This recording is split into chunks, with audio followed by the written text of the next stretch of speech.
Alhamdulillah. Dans la vie, il y a un jour avec, ou il y a des jours avec et des jours sans. Yawmun laka wa yawmun alayk. On peut rencontrer des réussites et on peut rencontrer des difficultés, des épreuves, des jours de joie, des jours de délivrance, et ainsi va la vie. Mais ce qui nous importe particulièrement, et on en parle assez souvent, mais le rappel profite aux croyants et aux croyantes, ici c'est de savoir comment réagir, comment surmonter les difficultés, les épreuves, comment faire face à ces portes qui se ferment en face de nous, et lorsqu'on a l'impression que tout est perdu, que c'est la fin.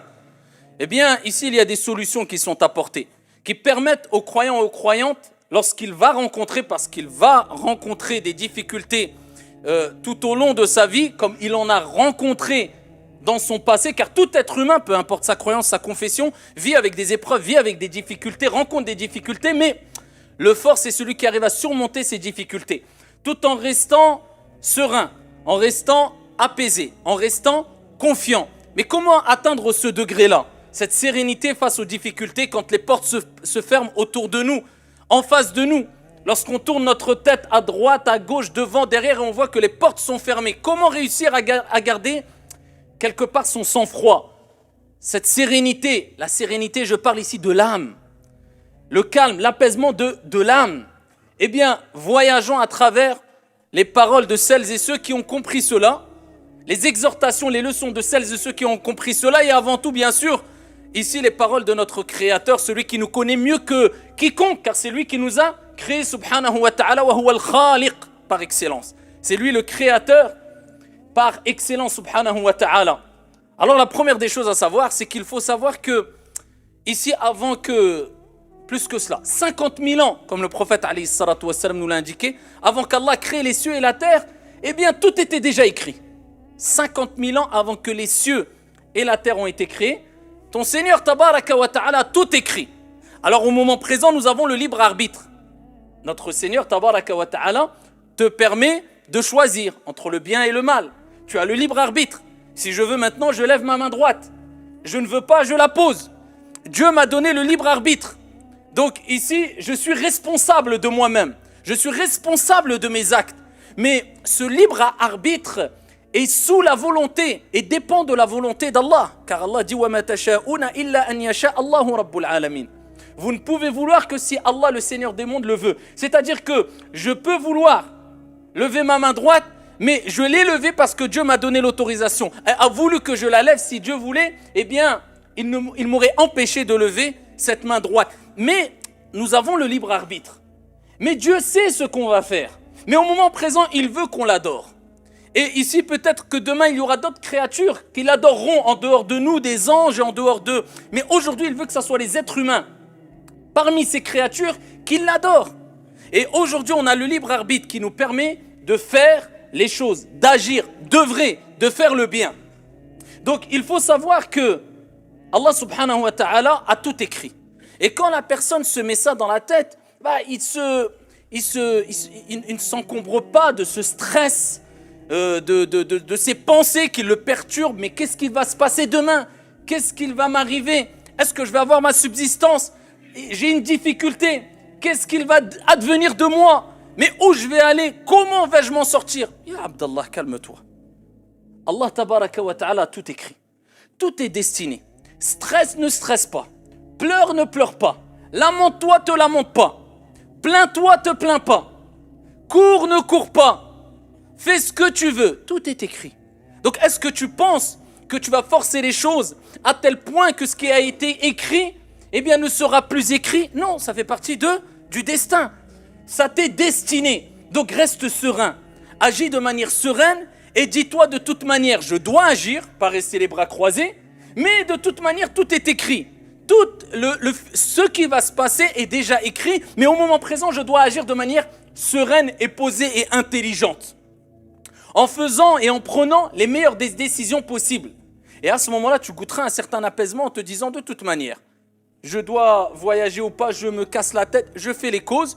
Si je dois voyager, c'était écrit. Si je ne dois pas voyager, c'était écrit. Moi, ce qui m'est demandé, c'est de faire les causes. Au moment présent, au moment T. Ni plus ni moins. Ce qui se passera demain, hier est passé. Demain, peut-être ne se produira pas. n'existera pas pour toi peut-être. Peut-être tu mourras aujourd'hui. Aujourd'hui, écris ton histoire, agis. Voilà comment réagit le musulman. Hier, c'est passé.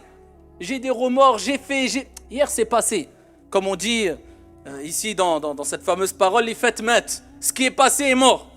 Demain, Allahu a'lam. Oui, mais il faut que je construise, il faut que je fasse. Pourquoi tu stresses? Peut-être demain, tu ne seras plus là. Aujourd'hui, tu es là. Écris ton histoire. Agis. Vis le jour. Vis au moment présent. Tu peux profiter de la vie. Profite de la vie sereinement, intelligemment, avec un cadre serein et religieux. Sois pieux. Prépare ton au-delà. Aujourd'hui, demain, Allahu a'lam. Pourquoi tu stresses pour le lendemain? Tu as une difficulté.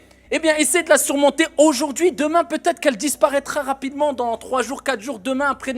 Toi, vis ta vie au moment présent, au moment T. C'est ce qui t'est demandé.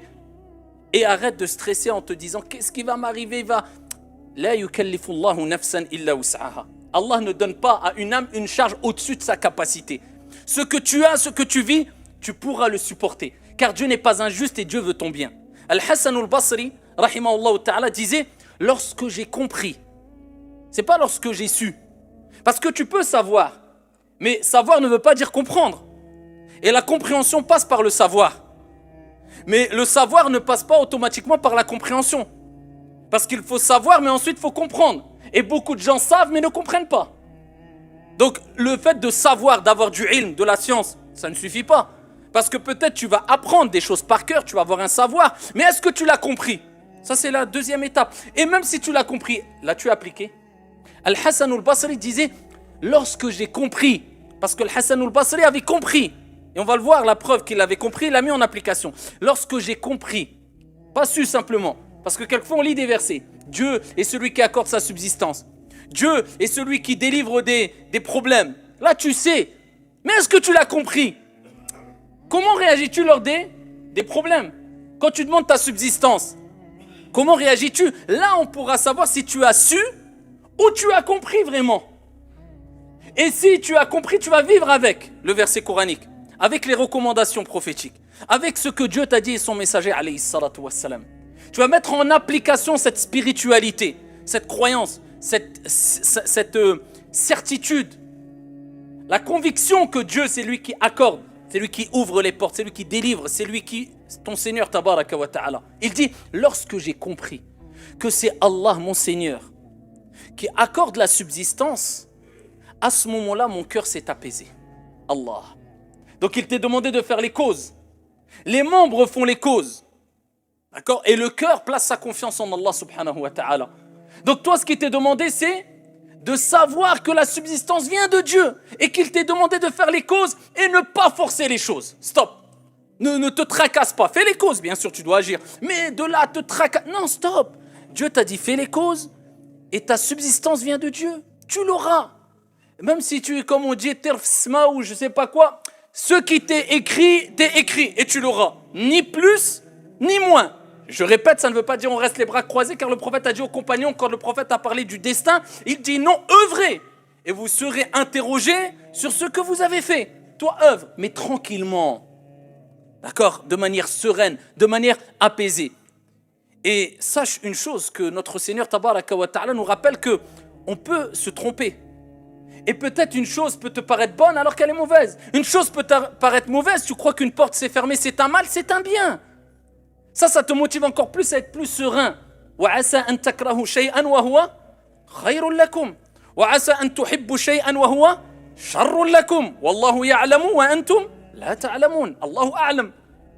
Vous pouvez avoir de l'aversion pour une chose, vous pensez que c'est un mal alors que c'est un bien. Et vous pouvez aimer une chose, vous pensez que c'est un bien alors que c'est un mal. Allah sait, vous ne savez pas. Dieu te rappelle que, eh bien ici, qu'est-ce qui est en face de toi? Remets-toi-en à Dieu. Pourquoi? Parce que tu ne sais pas vraiment, de manière profonde, où est le bien, où est le mal. À première vue, de manière apparente, ça c'est le bien, ça c'est le mal. Par exemple, quand tu veux entreprendre une affaire, acheter un véhicule, te marier, voyager. Mais est-ce que tu sais vraiment que ce voyage est bon pour toi ou pas? À première vue, oui. Mais fais la prière de la consultation. Remets-toi-en à Dieu, celui qui connaît Al-Ghaib, celui qui connaît l'invisible, qui connaît le futur, qui connaît ce que tu ne connais pas et qui sait ce que tu ne sais pas. Et il sait ce qu'il y a en toi. Et avant même que tu parles, il sait ce que tu allais dire. Et il sait ce que tu caches. Et il sait même ce que tu aurais dit si tu l'avais dit, même si tu ne l'as pas dit. Subhanahu wa ta'ala. Et c'est pour cela qu'il est important de vivre avec ça. Le fait de se dire de toute manière, khayr, insha'Allah. Il y a un bien, insha'Allah. On ne sait pas où est le bien. Surtout que quand une porte se ferme en face de nous, ne te dis pas que c'est un mal absolu, ou même si c'est une épreuve pour toi, c'est une difficulté. Rappelle-toi de la parole de Ibn al-Qayyim rahmatullahi alayhi lorsqu'il dit Ma aghlaqa Allahu ala abdin baban bi hikmatihi illa fataha lahu babayni bi rahmatihi subhanahu wa ta'ala. Allah Jalla wa ala ne ferme pas une porte à un de ses serviteurs par sagesse. Parce qu'Allah, c'est lui, Al-Hakim. C'est-à-dire, c'est celui qui sait ce qu'il te faut, qui te convient le mieux, au moment qu'il faut, de la manière qu'il faut. Toi, tu ne sais pas, tu es limité. Non, tu persistes, ça c'est un bien, je veux absolument ça. Non, peut-être qu'Allah Jalla wa ala sait qu'il y a un mal pour toi et que tu mérites qu'il t'évite ce mal-là. Donc, il te ferme cette porte. Ibn al-Qayyim disait, aucun serviteur ne se voit fermer une porte par Dieu devant lui de par sa sagesse. C'est-à-dire, il n'y a aucun serviteur à qui Dieu ferme une porte de par sa sagesse, subhanahu wa ta'ala, sans qu'à côté Dieu ne lui ouvre deux portes de par sa miséricorde. Allah te ferme une porte, c'est par sagesse. Il sait que c'était pas bon pour toi sûrement. Mais à côté, si tu patientes et tu t'en remets à Dieu, et alhamdoulilah, tu es apaisé quant au destin de Dieu, eh bien sache qu'Allah t'ouvrira Inch'Allah, deux si ce n'est plus, porte de par sa miséricorde, car sa miséricorde dépasse sa colère, subhanahu wa ta'ala. Allah tabaraka wa ta'ala, son indulgence, sa miséricorde est vaste. Donc n'essaye pas de forcer les choses. Et wallah, par Allah azza wa jal. Wallah, si Allah a dévoilé ce qui nous a évité de par sa sagesse, lorsqu'on veut forcer les choses, de par notre ignorance, wallahi, nos larmes auraient inondé le sol par amour pour lui, subhanahu wa ta'ala. Mais quelquefois, on force les choses. Et Allah, Jalla wa ala, eh bien, de par sa miséricorde, même s'il veut que tu insistes, eh bien, il te ferme les portes. Toi, tu ne sais pas. Et peut-être même, tu feras partie des gens qui se plaindront en disant, pourquoi Dieu ne me donne pas? Imaginez-vous, et Allah garde ça pour lui, alors qu'Allah, Jalla wa ala, eh bien, ne veut pas te le donner parce qu'il sait que c'est un mal. Et si Allah te dévoilait cela, tu aurais tellement honte de ton ignorance, que je suis sûr que nous toutes et tous, on pleurerait et on verserait des larmes jusqu'à inonder le sol par amour pour Allah Azza wa Jalla en lui demandant pardon, Ya Rab, c'est toi Al-Alim, c'est toi Al-Hakim, et nous sommes des ignorants face à ta grande ici science et sagesse, Ya Allah. Et c'est pour cela qu'il est important de toujours ici garder son calme. Alhamdulillahi ala kulli hal, réagir comme ça, quoi qu'il arrive. Alhamdulillah dans toutes les situations. Qadar Allah wa ma sha'a fa'al. C'est ce qu'Allah a destiné et ce qu'Allah Jalla wa ala veut, eh bien il le fait. Alhamdulillah, louez Allah, remerciez Allah Azza wa Jal. Et peut-être que 10 ans après, tu te rendras compte qu'en fin de compte, c'était un mal. Et qu'Allah Azza wa Jal t'a apporté un grand bien. Et quand tu remets la cassette en arrière, tu te dis, Ya Rab, combien de fois je me suis plaint. Même peut-être certains, c'est pas à Allah, d'Allah Azza wa Jal, alors que Dieu, pendant des années, a patienté avec moi, car celui qui patiente le plus, comme le prophète alayhi salatu wa salam a dit, c'est Allah subhanahu wa ta'ala. Alors que Dieu a patienté pour m'accorder ce bienfait, m'éviter un grand mal. Sois apaisé, sois serein, peu importe ce qu'il arrive. Reste toujours de manière sereine à cheminer vers ton Seigneur tabaraka wa ta'ala en étant satisfait. Et n'oublie pas que très peu sont ces gens-là. C'est pour ça qu'Allah dit dans le Coran, وَقَلِيلٌ مِّنْ عِبَادِيَ الشَّكُورِ. Il dit, et peu de mes serviteurs, peu, ce n'est pas beaucoup, peu parmi mes serviteurs sont reconnaissants. C'est-à-dire que beaucoup sont ingrats. Et combien sont ingrats? Alors on regarde tout ce qu'on perd autour de nous, mais on oublie tout ce qu'on a gagné, tout ce que Dieu nous a donné, c'est même pas autour de nous, ne serait-ce que sur nous, dans notre corps. Si aujourd'hui Allah Azza wa Jal t'ôtait la vue, et ensuite on te disait que il faudrait donner toutes tes richesses pour retrouver la vue, Wallahi, tu donnerais toutes tes richesses, et plus encore si tu pouvais. As-tu déjà dit Alhamdulillah, Ya Rab, merci Allah pour m'avoir accordé la vue alors que beaucoup n'ont pas la vue? Non, à part cela, nous, qu'est-ce qu'on fait? Eh bien, illa man rahim Allah, toute la journée. Mais pourquoi? Comme si quelquefois on voulait remettre indirectement la faute sur Dieu. Mais tu as oublié que tu as le libre arbitre et le mal qui t'arrive, c'est toi qui l'as provoqué de tes propres mains. Comme le bien qui t'arrive, c'est toi qui le provoques de tes propres mains, ya Abdallah. Pourquoi remettre la faute à ton Seigneur, sur ton Seigneur, tabaraka wa ta'ala, alors qu'Allah Jalla wa ala veut ton bien. Et Allah n'a pas besoin de toi. Et Allah t'a évité beaucoup de mal tout au long de ta vie. Mais, وَقَلِيلٌ مِّنْ عِبَادِيَ الشَّكُورِ, peu de mes serviteurs sont reconnaissants. Et pour vivre avec cet apaisement, il est important de méditer quant au fait que, face à la difficulté, il y a une leçon divine. Quand tu as une épreuve, quand tu as une difficulté, Allah t'envoie une leçon. Allah te parle. Lors des épreuves, quelque part Allah te parle. Allah te dit, oh mon serviteur, reviens. C'est pour ça qu'Allah Jalla wa ala dit dans le Coran, bien sûr, ibtida'an, il parle et il s'adresse aux hypocrites à l'époque du prophète sallallahu alayhi wa sallam, mais il y a une ibra dans ce verset coranique de manière générale parce que on voit la finalité ici et il dit, ne voit-il pas qu'on les éprouve 1 à 2 fois chaque année dans Surat At-Tawbah. Ne voit-il pas qu'on les éprouve 1 à 2 fois chaque année, malgré cela, ils ne se repentent et ne se souviennent pas. Parmi les sagesses de l'épreuve, c'est quoi? C'est pas un mal. C'est Dieu qui te donne un électrochoc. C'est Dieu qui t'appelle. C'est Dieu qui t'invite à revenir vers lui, à te repentir. Donc l'intelligent, celui qui se souvient de cela, eh bien se repent et se dit, Allah m'a envoyé un message. Donc c'est quelque part Dieu qui a pensé à toi. Il ne t'a pas oublié. Pourquoi? Parce que quand on a une épreuve, eh bien on a tendance à laisser toute cette vie d'ici-bas d'un côté et se retourner vers Allah subhanahu wa ta'ala, lever nos mains vers le haut, comme si on disait, ya Allah, en fait, il n'y a de vrai que toi. Et seul toi peut m'assister, peut me secourir. Eh bien, on dit, ya Rab. Mais quand on est noyé dans les réussites, dans les bonheurs, dans le succès, eh bien, on a tendance à oublier Dieu. Donc Dieu, il te dit, attention, ne m'oublie pas. Tu n'es ici-bas que de passage. Profite de ta vie, mais ne m'oublie pas. Peut-être tu t'es écarté trop parce que, ibtida'an, je vous ai dit en premier lieu, ce verset est descendu pour les hypocrites, pour ici les rappeler à l'ordre. Regardez bien que c'est des hypocrites, Dieu les éprouve, mais pourquoi? Certains mufassirun ont dit que c'était par la faim, par la misère, par la... C'était pour qu'ils reviennent.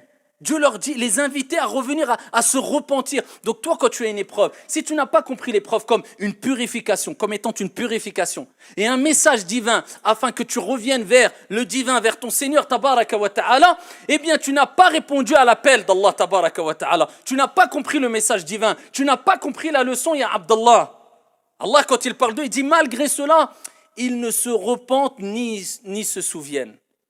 Voilà pourquoi il faut prendre cela comme une exhortation venant de ton Seigneur tabaraka wa ta'ala avant que, eh bien, tu encours une punition divine dans l'au-delà.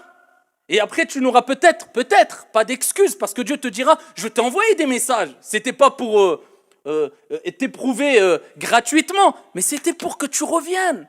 As-tu compris ces messages, oui ou non? À toi de te poser la question, j'ai été éprouvé. J'ai compris ou pas? Je me suis repenti ou pas? J'ai compris que peut-être, oh là là, ça c'est un message et peut-être c'est le dernier message.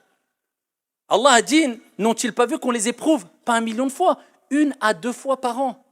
1 à 2 fois par an. Et en général, regardez souvent quand on s'écarte, on a une épreuve. On a une grosse difficulté. Certains le prennent comme, oh pourquoi Dieu me fait cela? Dieu ne m'aime pas. D'autres disent, Allah me rappelle à l'ordre, Allah pense à moi, Allah m'aime. Parce qu'Allah Azza wa Jal me rappelle qu'il faut que je revienne. Donc l'épreuve doit être prise d'une bonne manière. Et la deuxième des choses à retenir, eh bien c'est que Allah nous rappelle dans le Coran, فَإِنَّ مَعَ الْعُسْرِ يُسْرًا. Et il répète encore Allah, il ne dit pas une fois, إِنَّ مَعَ الْعُسْرِ يُسْرًا. À 2 reprises, il dit Allah subhanahu wa ta'ala, et certes, et certains traduisent en disant après la difficulté. Non, il n'a pas dit après. Il dit فَإِنَّ مَعَ, avec. Il n'y a pas de difficulté sans que celle-ci ne soit accompagnée d'une facilité. Mets-toi ça dans la tête. Il n'y a pas de problème sans qu'il n'y ait de solution. Mets-toi ça dans la tête. Et rien n'est dur pour Allah et rien n'est impossible. فَإِنَّ مَعَ الْعُسْرِ يُسْرًا. Et Allah répète une deuxième fois, إِنَّ مَعَ الْعُسْرِ يُسْرًا. Et certes, avec la difficulté, il y a une facilité. Donc quand tu sais ça pertinemment et tu as compris ça, tu dis, écoute, peu importe ce qui m'arrive, il m'est arrivé une difficulté, une épreuve, et obligatoirement, c'est une promesse divine, c'est une parole divine. Sadaqallahu al-azim. Allah certes a dit vrai, il y a dans cette difficulté une facilité. Et c'est pour ça que le prophète alayhi salatu wassalam, il disait avec la difficulté ou avec innal faraja ma'al karb, c'est-à-dire la délivrance vient avec la pénibilité, avec la souffrance. C'est comme cela, quand tu sais qu'il y a une épreuve, une souffrance, sache que la délivrance est proche. C'est comme cela. Et Ibn Mas'ud, quand il a expliqué, il a parlé, il a commenté ce verset coranique, il disait, Ibn Mas'ud radiyallahu anhu wa arda, la difficulté ne rentre pas dans un trou sans que la facilité ne le rejoigne dans le trou afin de sortir cette difficulté de ce trou. Et il dit, Wallahi, jamais deux facilités ne pourront être vaincues par une difficulté, car Allah Azza wa Jalla a dit à 2 reprises, Fa inna ma'al usri yusra, inna ma'al usri yusra. Certes, avec la difficulté, il y a la facilité. Avec la difficulté, il y a la facilité. Et plus tu comprends cela et patiente et endure, et plus le résultat sera de taille. Et on voit ici, pour terminer, Youssouf alayhi salam, qui lui a été par sa famille. C'est pas par des amis. Déjà, des amis, ça fait mal. Non, par sa famille. Regardez la taille de l'épreuve. Sa famille, ses frères, qui l'ont pris alors qu'il était jeune. Et ils l'ont jeté. Mais c'est pas dans la rue. Imaginez-vous les histoires émouvantes qu'on peut entendre aujourd'hui, des gens qui ont renvoyé leur frère ou leur mère de la maison, les ont laissés dehors. On est choqués, ça nous... Non, ils l'ont pris, ils l'ont jeté dans un puits. Ils voulaient le tuer. Ils ont menti sur lui. Ils ont dit qu'il a été dévoré, comme vous le savez toutes et tous, par un loup, etc. Ensuite, on l'a vendu pour rien du tout à une caravane qui passait. Ensuite, il s'est retrouvé dans un palais. On l'a accusé comme quoi il a voulu avoir des relations avec une femme alors que c'était faux. Et comme il a persisté avec véracité quant au fait que non, il n'avait pas voulu commettre az-zina, la fornication avec cette femme-là. Ils ont dit, tu es un menteur. Et ici, ils l'ont jeté en prison. Il a patienté en prison. Mais imaginez-vous, là, on le cite comme cela. Mais si on entend une histoire comme ça, on se dit, mais réel comme ça, à notre époque, on se dirait, c'est quelque chose de... Eh bien, il a patienté. Et jamais il ne s'est plaint de Dieu. Il n'a cessé de patienter et d'attendre la facilité jusqu'à ce que ensuite il a été innocenté et voilà qu'il s'est retrouvé. C'était un prisonnier qui a été abandonné par ses frères, jalousé par ses frères qui ont voulu le tuer.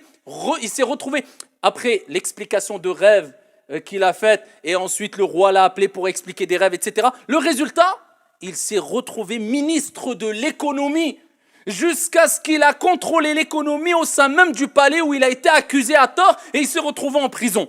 Et ses frères sont partis le retrouver et ensuite ils se sont excusés, reconnus son honorabilité, ses frères ainsi que son père. Youssouf alayhi salam, fa inna ma'al usri yusra. Plus la patience est de taille et plus le résultat sera de taille. Le prophète alayhi salatu wassalam, à Taïf, des enfants lui ont jeté des pierres jusqu'à ce qu'il saignait, il était tout seul. Il a enduré, ils étaient que quelques compagnons. Pendant des années, il a souffert de faim, il a souffert d'eux. Il a répondu au mal par le bien.